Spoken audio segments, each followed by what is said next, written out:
God-given prophecy is history in advance. Church history is his story of Jesus building his church in the world from his place seated at the right hand of the Father in providence.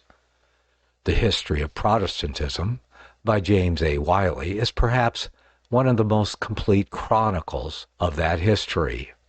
Thank you for joining me. We will continue right where we left off last time. Chapter 15. Final Reestablishment in Their Valleys. Crossed the Col Julienne. Seize Bobbio. Oath of Sibod. March to Vellaro. Guerrilla War. Retreat to La Balsiglia. Its strength, beauty, and grandeur of San Martino. Encampment on the Balsiglia. Surrounded. Repulse of the enemy. Depart for the winter. Return of French and Piedmont army in spring. The Balsiglia stormed. Enemy driven back. Final assault with cannon. Wonderful deliverance of the Vaudois. Overtures of peace. The Vaudois had entered the land, but they had not yet got possession of it. They were a mere handful. They would have to face the large and well-appointed army of Piedmont, aided by the French. But their great leader to his courage added faith. The cloud which had guided them over the great mountains, with their snows and abysses, would cover their camp, and lead them forth to battle, and bring them in with victory. It was not surely that they might die in the land, that they had been able to make so marvelous a march back to it. Full of these courageous hopes, the 700 now addressed themselves to hear their great task. They began to climb the Col Julienne, which separates Prasley from the fertile and central valley of the Waldenses, that of Lucerna. As they toiled up, and were now near the summit of the pass, the Piedmont soldiers, who had been stationed there, shouted out, "Come on, ye barbettes, we guard the pass, and there are 3,000 of us." They did come. To force the entrenchments, they put to flight the garrison, the work of a moment. In the evacuated camp, the Vaudois found a store of ammunition and provisions, which to them was a most seasonable booty. Descending rapidly the slope and precipice of the great mountain, they surprised and took the town of Bobbio, which nestles at its foot, driving out the popish inhabitants to whom it had been made over. They took possession of their ancient dwellings, and paused to rest after the march and conflict of the previous days. Here their second Sunday was passed, and public worship again celebrated, the congregation chanting their psalm to the clash of arms.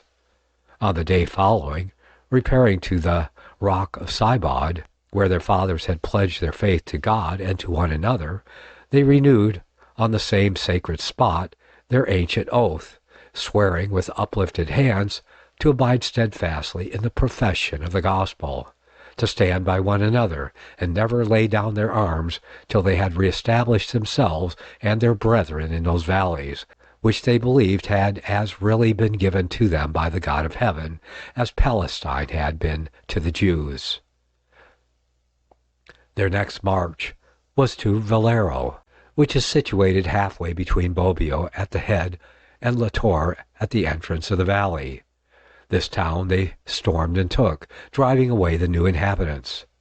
But here their career of conquest was suddenly checked. The next day, a strong reinforcement of regular troops coming up, the Vaudois were under the necessity of abandoning Vellaro and falling back on Bobbio. This patriot army now became parted into two bands, and for many weeks had to wage a sort of guerrilla warfare on the mountain. France on the one side, and Piedmont on the other, poured in soldiers in the hope of exterminating this handful of warriors. The privations and hardships which they endured were as great as the victories which they won in their daily skirmishes were marvelous. But though always conquering, their ranks were rapidly thinning. What though 100 of the enemy were slain for one Waldensian who fell? The Piedmont could recruit their numbers. The Vaudois could not add to theirs. They had now neither ammunition nor provisions, save what they took from their enemies. And to add to their perplexities, winter was near, and would bury their mountains beneath its snows, and leave them without food or shelter. A council of war was held, and it was ultimately resolved to repair to the valley of Martino and entrench themselves on La Belsiglia. This brings us to the last heroic stand of the returned exiles. But first let us sketch the natural strength and grandeur of the spot on which that stand was made. The Belsiglia is situated on the western extremity of San Martino, is some 5 miles long by about 2 in width, having as its floor the richest meadowland, and for walls, mountains superbly hung with terraces, overflowing with flower and fruit, and ramparted atop with splintered cliffs and dark peaks. It is closed at the western extremity by the naked face of a perpendicular mountain, down which the Germagnesca is seen to dash in a flood of silver. The meadows and woods that clothe the bosom of the valley are seen by a broad line of white, formed by the torrent, the bed of which is strewn with so many rocks that it appears as a continuous river of foam. Other than the clothing of the mountains that form the bounding walls of this valley, nothing could be finer. On the right, as one advances up it, rises a succession of terraced vineyards, finely diversified with cornfields and massive knolls of rock, which rise crowned with cottages or hamlets looking out from amid their rich bower of chestnut and apple tree. Above this fruit-bearing zone are the grassy uplands, the resort of herdsmen, in which their turn give place to the rocky ridges that rise in wavy and serrated lines and run off to the higher summits, which recede into the clouds. On the left the mountain wall is more steep, but equally rich in its clothing. Swathing its foot is a carpeting of delicious sward, trees vast of girth, part with their overarching branches, the bright sunlight. Higher up are fields of maize and forests of chestnut, and higher still is seen the rock-loving birch, with its silvery stem and graceful tresses. Along the splintered rocks atop runs a bristling line of firs, forming a mighty chevaux de frise. Toward the head of the valley, near the vast perpendicular cliff already mentioned, which shuts it in on the west, is seen a glorious assemblage of mountains. One mighty cone rises above and behind another mighty cone, till the last and highest buries its top in the rolling mass of cloud, which are seen usually hanging like a canopy above this part of the valley. These noble pinnacles, 4 in number, rise feathery with firs, and remind one of the fretted pinnacles of some colossal cathedral. This is La Belsiglia. It was on the terraces of this mountain that Henry Arnaud, with his patriot warriors, pitched his camp, amid the dark tempests of winter, and the yet darker tempests of a furious and armed bigotry. The Belsiglia shoots its gigantic pyramids heavenward, as if proudly conscious of having once been the resting place of the Vaudois ark. It is no castle of men's erecting. It had for its builder the almighty architect himself. It only remains in order to complete this picture of a locality so famous in the wars of conscience and liberty, to say that behind the Belsiglia on the west rises the lofty Col du Pai. It is rare that this mountain permits to the spectator a view of his full stature, for his dark side runs up into the clouds, face to face with the Col du Pai. Stands on the other side of the valley the yet loftier Mont Genevier, most commonly with a veil of cloud around him, as if he too were unwilling to permit the eye of visitor a sight of his stately proportions. Thus do the two Alps, like twin giants, guard this famous valley. It was on the lower terrace of this pyramidal mountain the Belsiglia, that Henry Arnaud, his army now reduced to 400, sat down. Viewed from the level of the valley, the peak seems to terminate in a point, but on ascending, the top expands into a level, grassy plateau. Steep and smooth as a escarped fortress, it is unscalable on every side save that on which a stream rushes past from the mountains. The skill of Arnaud enabled him to add to the natural strength of the Vaudois position the defenses of art. They enclosed themselves within earthen walls and ditches. They erected covered ways. They dug out some 80 cellars in the rock to hold provisions, and they built huts as temporary barracks. 3 springs that gushed out of the rock supplied them with water. They constructed similar entrenchments on each of the 3 peaks that rose above them, so that if the first were taken, they could ascend to the second, and so on to the fourth. On the loftiest summit of the Belsiglia, which commanded the entire valley, they placed a sentinel to watch the movements of the enemy. Only 3 days elapsed till 4 battalions of the French army arrived and enclosed the Belsiglia on every side. On the 29th of October, an assault was made on the Vaudois position, which was repulsed with great slaughter of the enemy, and the loss of not one man to the defenders. The snows of early winter had begun to fall, and the French general thought it best to postpone the task of capturing the Belsiglia till spring. Destroying all the corn which the Vaudois had collected and stored in the villages, he began his retreat from San Martino, and taking laconic farewell to the Waldenses, he bade them have patience till Easter, when he would again pay them a visit. All through the winter of 1689-90, the Vaudois remained in their mountain fortress, resting after the marches, battles, and sieges of the previous months, and preparing for the promised return of the French.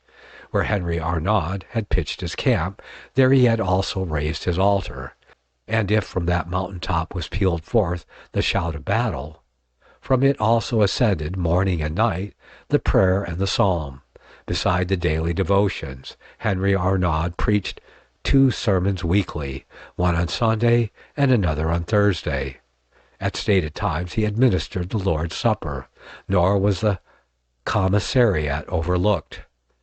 Foraging parties brought in wine, chestnuts, apples, and other fruits, which the autumn, far now advanced, had fully ripened. A strong detachment made an incursion into the French valleys of Pergolese and Carriès, and returned with salt, butter, some 100 head of sheep, and a few oxen. The enemy, before departing, had destroyed their stock of grain, and as the fields were long since reaped, they despaired of being able to repair their loss. And yet bread to last them all the winter through had been provided, in a way so marvelous as to convince them that he who feeds the fowls of the air was caring for them. Ample magazines of grain lay all around their encampment, although unknown as yet to them. The snow that year began to fall earlier than usual, and it covered up the ripened corn, which the popish inhabitants had not time to cut, when the approach of the Vaudois compelled them to flee. From this unexpected storehouse the garrison drew as they had need. Little did the popish peasantry, when they sowed the seed in spring, dream that Vaudois hands would reap the harvest. Corn had been provided for them, and, to Vaudois eyes, provided almost as miraculously as was the manna for the Israelites. But where were they to find the means of grinding it to meal? At almost the foot of the Belsiglia, on the stream of the Germagnaska, is a little mill. The owner, M. Tron Polat, 3 years before, when going forth into exile with his brethren, threw the millstone into the river, for, he said, it may yet be needed. It was needed now, and search being made for it, it was discovered, drawn out of the stream, and the mill set a-working. There was another and more distant mill at the entrance of the valley, to which the garrison had recourse when the immediate precincts of the Belsiglia were occupied by the enemy, and the nearer mill was not available, Both mills exist to this day. Their roofs, a brown slate, may be seen by the visitor peering up through the luxuriant foliage of the valley. The wheel motionless it may be, but the torrent which turned it shooting idly past in a volley of spray. With the return of spring, the army of France and Piedmont reappeared.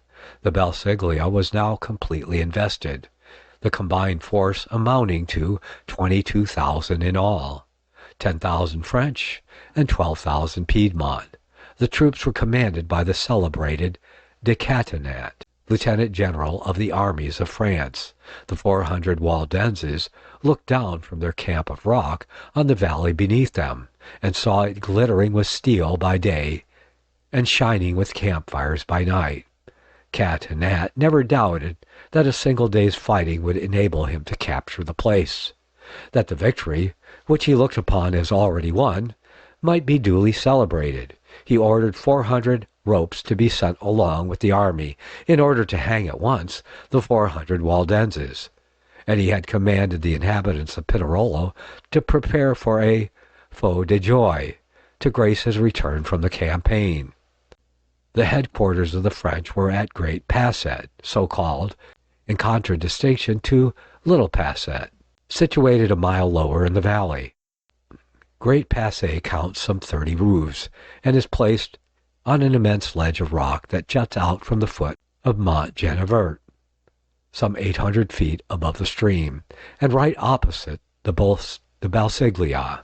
On the flanks of this rocky ledge are still to be seen the ruts worn by the cannon and baggage wagons of the French army. There can be no doubt that these marks are the memorials of the siege, for no other wheeled vehicles were ever in these mountains. Having reconnoitered, Catinat ordered the assault, May 1st, 1690. Only on that side of Belsiglia, where the stream trickles down from the mountains, and which offers a gradual slope, instead of the wall of rock as everywhere else, could the attack be made with any chance of success. But this point Henry Arnaud had taken care of to fortify with strong palisades. 500 picked men, supported by 7,000 musketeers, advanced to storm the fortress. They rushed forward with ardor. They threw themselves upon the palisades, but they found it impossible to tear them down, formed as they were of great trunks, fastened by mighty boulders. Massed behind the defense were the Vaudois, the younger men loading the muskets, and the veterans taking steady aim, while the besiegers were falling in dozens at every volley. The assailants beginning to waver, the Waldensians made a fierce sally, sword in hand, and cut in pieces those whom the musket had spared. Of the 500 picked soldiers, only some score lived to rejoin the main body, which had been spectators from the valley of their total rout. Incredible as it may appear, we are nevertheless assured of it as a fact, that not a Vaudois was killed or wounded, not a bullet had touched one of them. The fireworks which Catinat had been so provident as to bid the men of Pinerolo to get ready to celebrate his victory were not needed that night. Despairing of reducing the fortress by other means, the French now brought up cannon. It was not until the 14th of May that all was ready, and that the last and grand assault was made. Across the ravine in which the conflict we have just described took place, an immense knoll juts out, at an equal level with the lower entrenchments of the Waldenses. To this rock the cannon were hoisted up to play on the fortress. Never before had the sound of artillery shaken the rocks of San Martino. It was the morning of Whit Sunday, and the Waldenses were preparing to celebrate the Lord's Supper, when the first boom from the enemy's battery broke upon their ear. All day the cannonading continued, and its dreadful noises re-echoed from rock to rock, and rolled upwards to the summits of the Col de Piz and the Mount Genevert, were still further heightened by the thousands of musketeers who were stationed all around the Belsiglia. When night closed in, the ramparts of the Waldenses were in ruins. It was seen that it would not be possible to longer maintain the defense. What was to be done? The cannonading had ceased for the moment, but assuredly the dawn would see the attack renewed. Never before had the destruction appeared to impend so inevitably over the Vaudois. To remain where they were was certain death. Yet whither could they flee? Behind them rose the unscalable precipice of the Col de Piz, and beneath them lay the valley, swarming with foes. If they should wait till the morning broke, it would be impossible to pass the enemy without being seen, and even now, although it was night, the numerous campfires that blazed beneath them made it almost as bright as day. But the hour of their extremity was the time of God's opportunity, often before it had been seen to be so, but perhaps never so striking as now. While they looked this way and that, but could discover no escape from the net that had enclosed them, the mist began to gather on the summits of the mountains around them. They knew the old mantle that was wont to be cast around their fathers in the hour of peril. It crept lower and yet lower on these great mountains. Now it touched the supreme peak of the Belsiglia. Will it mock their hopes? Will it only touch, but not cover, their mountain camp? Again it is in motion.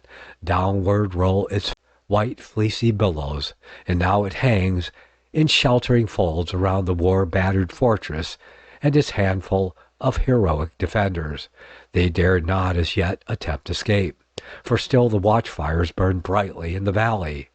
But it was only for a few minutes longer. The mist kept its downward course, and now all was dark. A Tartarian gloom filled the gorge of San Martino. At this moment the garrison stood mute, pondering where unto these things would grow. Captain Paulet, a native of these parts, broke silence. He bade them be of good courage, for he knew the paths, and would conduct them past the French and Piedmont lines by a track known only to himself. Crawling on their hands and knees, and passing close to the French sentinels, yet hidden from them by the mist, they descended frightful precipices and made their escape.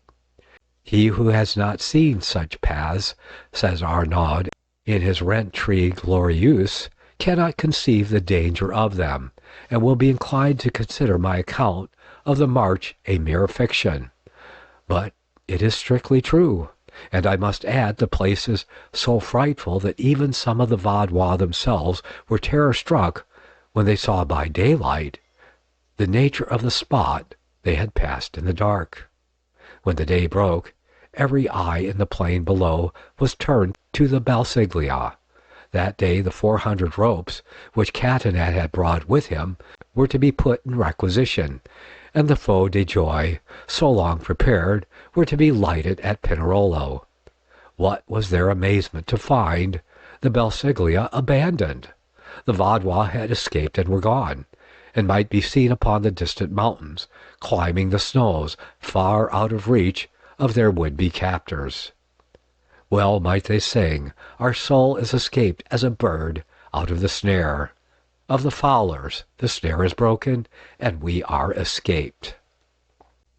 There followed several days during which they wandered from hill to hill, or lay hid in the woods, suffering great privations and encountering numerous perils.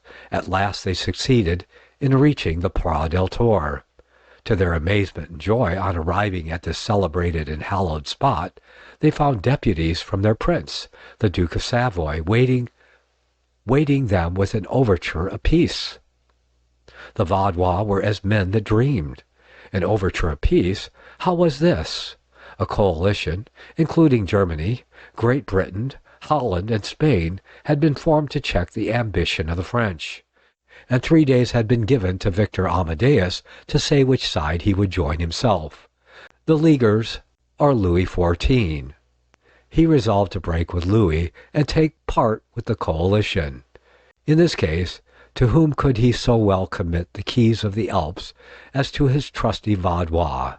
Hence the overture that met them in the Pla del Tor, ever ready to rally round the throne of their prince the moment the hand of persecution was withdrawn, the Vaudois closed with the peace offered them.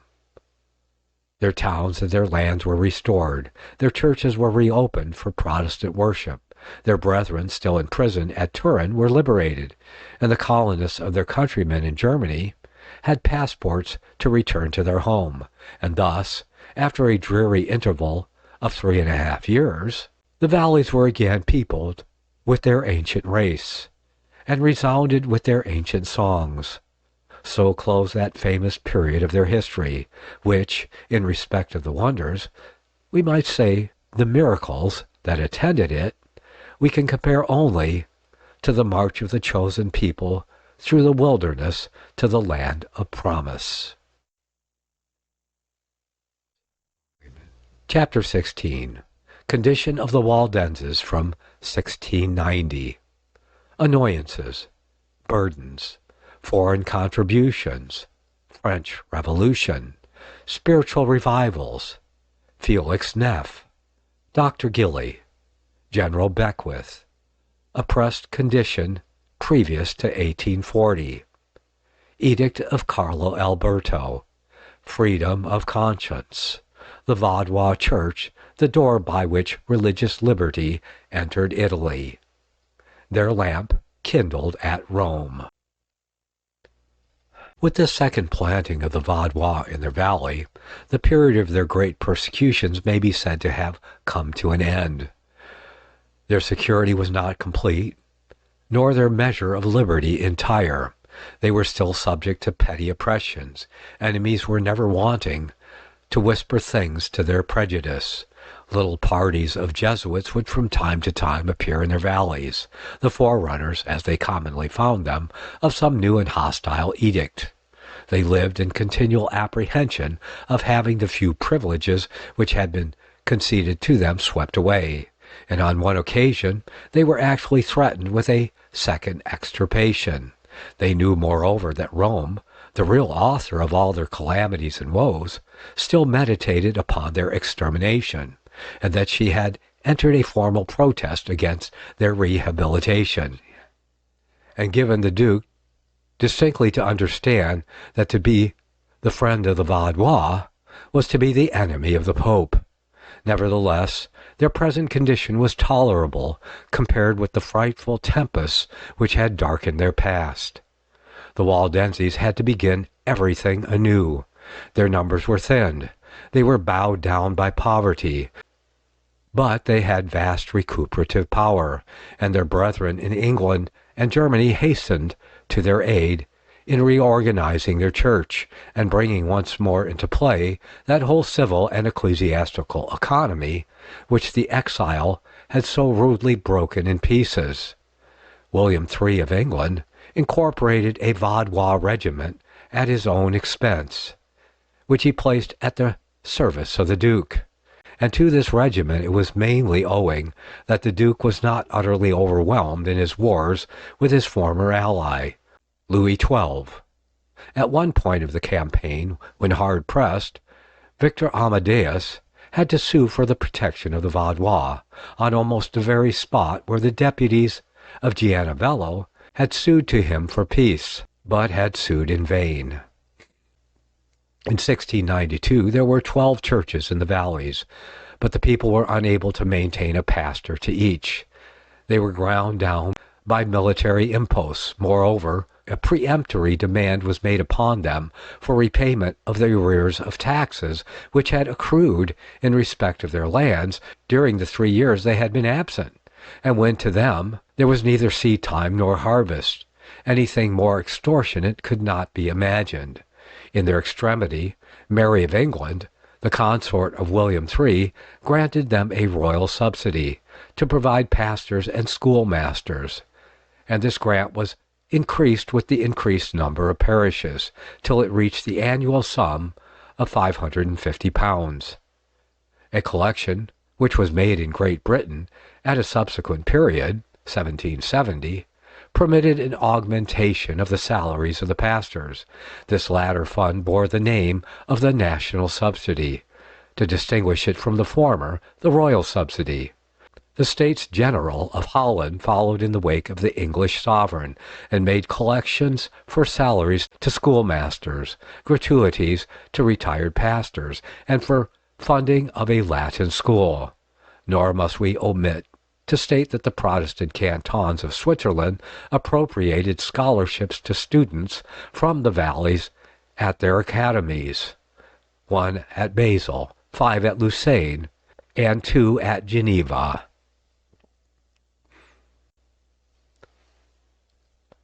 The policy of the court of Turin towards the Waldensians changed with the policies in the great current of European politics. At one unfavorable moment, when the influence of the Vatican was in the ascendant, Henry Arnaud, who had so gloriously led back the Israel of the Alps to their ancient inheritance, was banished from the valleys, along with others, his companions in patriotism and virtue, as now in exile. England, through William, sought to draw the hero to her own shore, but Arnaud retired to Schoenberg, where he spent his last years in the humble and most affectionate discharge of the duties of a pastor among his expatriated countrymen, whose steps he guided to the heavenly abodes, as he had done those of their brethren to their earthly land. He died in 1721, at the age of 80 years. The century passed without any very noticeable event. The spiritual condition of the Vaudois languished. The year 1789 brought with it astounding changes. The French Revolution rung out the knell of the old times and introduced, amidst those earthquake shocks that convulsed nations and laid thrones and altars prostrate, a new political age. The Vaudois once again passed under the dominion of France. There followed an enlargement of their civil rights and an amelioration of their social condition. But unhappily, with the friendship of France came the poison of its literature, and that of Voltaire threatened to inflict more deadly injury on the Church of the Alps than all the persecutions of the previous centuries. At the Restoration, the Waldenses were returned to their former sovereign, and with their return to the House of Savoy, they returned to their ancient restrictions, though the hand of bloody persecution could no more be stretched out. The time was now drawing near when this venerable people were to obtain final emancipation. That great deliverance rose on them, as a day rises on the earth, by slow stages. The apostolic visit of Felix Neff in 1808 was the first dawning of their new day. With him, a breath from heaven, it was felt, had passed over the dry bones. The next stage in their resurrection was the visit of Dr. William Stephen Gilly in 1828. He cherished, he tells us, the conviction that this is the spot from which it is likely that the great sower will again cast his seed, when it shall please him to permit the pure Church of Christ to resume her seat in those Italian states from which pontifical intrigues have dislodged her. The result of Dr. Gilly's visit was the erection of a college at La Tour for the instruction of youth and training of ministers, and a hospital for the sick, besides awakening great interest on their behalf in England. After Dr. Gilly, there stood up another to befriend the Waldenses and prepare them for their coming day of deliverance. The career of General Beckwith is invested with a romance not unlike that which belongs to the life of Ignatius Loyola. Beckwith was a young soldier, and as brave and chivalrous and ambitious of glory as Loyola. He had passed unhurt through battle and siege. He fought at Waterloo till the enemy was in full retreat, and the sun was going down. But a fleeing soldier discharged his musket at a venture, and the leg of the young officer was hopelessly shattered by the bullet. Beckwith, like Loyola, passed months upon a bed of pain, during which he drew forth from his portmanteau his neglected Bible, and began to read and study it. He had lain down, like Loyola, a knight of the sword, and like him he rose up a knight of the cross, but in a truer sense. One day in 1827 he paid a visit to Apsley House, and while he waited for the Duke, he took up a volume which was lying on the table. It was Dr. Gilly's narrative of his visit to the Waldenses. Beckwith felt himself drawn irresistibly to a people with whose wonderful history this book made him acquainted for the first time. From that hour his life was consecrated to them. He lived among them as a father, as a king. He devoted his fortune to them. He built schools and churches and parsonages. He provided improved school books and suggested better modes of teaching. He strove above all things to quicken their spiritual life. He taught them how to respond to the exigencies of modern times. He especially inculcated upon them that the field was wider than their valleys, and that they would one day be called to arise and to walk through Italy, in the length of it and in the breadth of it. He was their advocate at the court of Turin, and when he had obtained for them the possession of a burying ground outside their valleys, he exclaimed, "Now they have got investment of Piedmont, as the patriarchs did of Canaan, and soon all the land will be theirs." But despite the efforts of Gilly and Beckwith, and the growing spirit of toleration, the Waldenses continued to groan under a load of political and social disabilities. They were still considered an outcast race. The once godly limits of their valley had, in later times, been greatly contracted, and like the iron cell in the story, their territory was almost yearly tightening its circle around them. They could not own, or even farm, a foot-breadth of land, or practice any industry beyond their own boundary. They could not bury their dead save in their valleys, and when it chanced that any of their people died at Turin or elsewhere, their corpses had to be carried all the way to their own graveyards. They were not permitted to erect a tombstone above their dead, or even to enclose their burial grounds with a wall. They were shut out from all the learned and liberal professions. They could not be bankers, physicians, or lawyers. No avocation was left them but that of tending their herds and pruning their vines. When many of them immigrated to Turin or other Piedmont town, they were not permitted to be anything but domestic servants. There was no printing press in their valleys.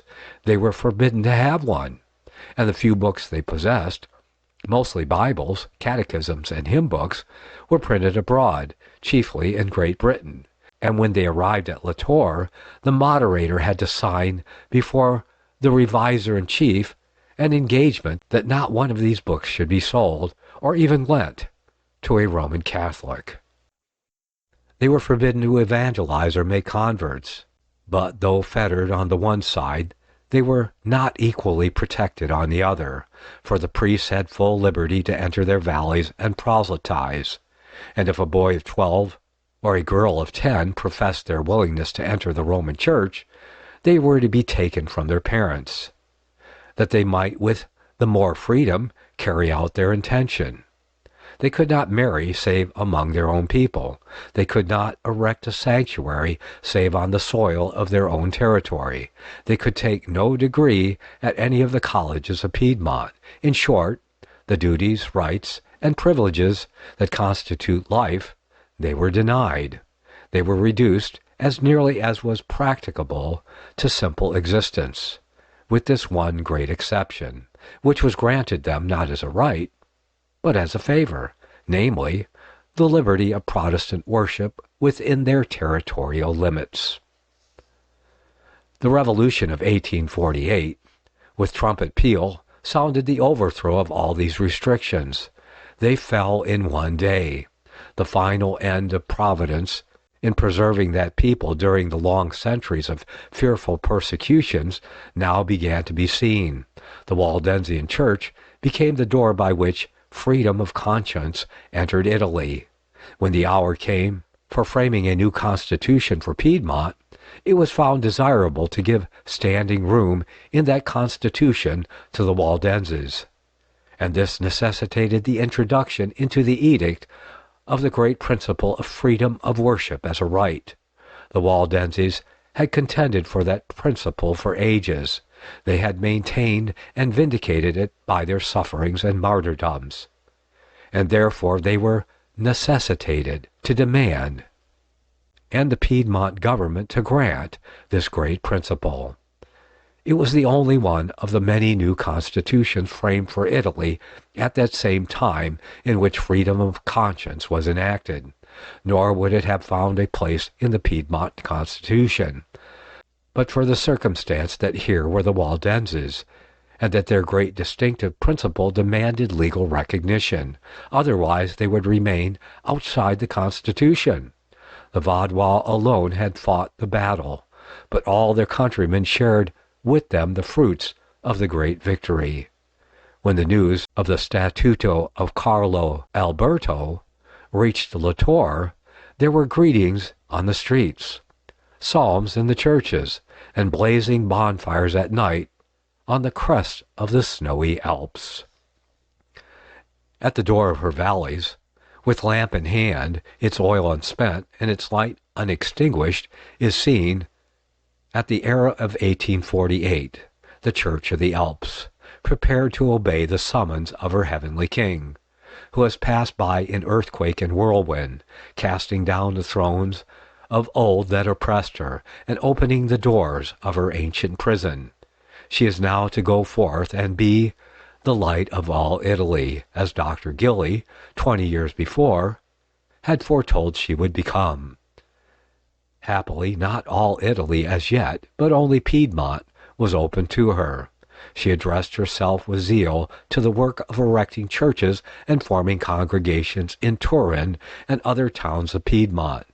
Long a stranger to evangelistic work, the Vaudois Church had time and opportunity thus given her to acquire the mental courage and practical habits needed in this new circumstance. She prepared evangelists, collected funds, organized colleges and congregations, and in various other ways perfected her machinery in anticipation of the wider field that Providence was about to open to her. It is now the year 1859, and the drama, which had stood still since 1849, begins once more to advance. In that year France declared war against the Austrian occupation of the Italian peninsula. The tempest of battle passes from the banks of the Po to those of the Adige, along the plain of Lombardy, rapid, terrible, and decisive as the thundercloud of the Alps, and the Tedeschi retreat before the victorious arms of the French. The blood of the three great battles of the campaign was scarcely dry before Austrian Lombardy, Modena, Parma, Tuscany, and part of the pontifical states had annexed themselves to Piedmont, and their inhabitants had become fellow citizens of the Waldenses. With scarcely a pause there followed the brilliant campaign of Garibaldi in Sicily and Naples, and these rich and ample territories were also added to the kingdom of the patriotic Victor Emmanuel. We now behold the whole of Italy, with the eternal city of the Seven Hills once again its capital, comprehended in the kingdom of Piedmont, and brought under the operation of that constitution which contained in its bosom the beneficent principle of freedom of conscience. The whole of Italy, from the Alps to Etna, now became the field of the Waldensian Church. Nor was this the end of the drama. Another 10 years pass away. France again sends forth her armies to battle, believing that she can command victory as before. The result of the brief but terrible campaign of 1870, in which the French Empire disappeared and the German arose, was the opening of the gates of Rome. And let us mark, for in the little incident we hear the voice of 10 centuries. In the first rank of the soldiers whose cannon had burst open the old gates, there enters a Vaudois colporteur with a bundle of Bibles. The Waldenses now kindle their lamp at Rome, and the purpose of ages stands revealed. Who can fail to see in this drama, advancing so regularly and majestically, that it is the divine mind that arranges, and the divine hand that executes? Before this power it becomes us to bow down, giving thanks that he does his will, nor once turns aside for the errors of those that would aid, or the striving of those that would oppose his plan. And by steps unfathomably wise and sublimely grand, and carries onward to their full accomplishment his infinitely generous purpose. End of Volume 3.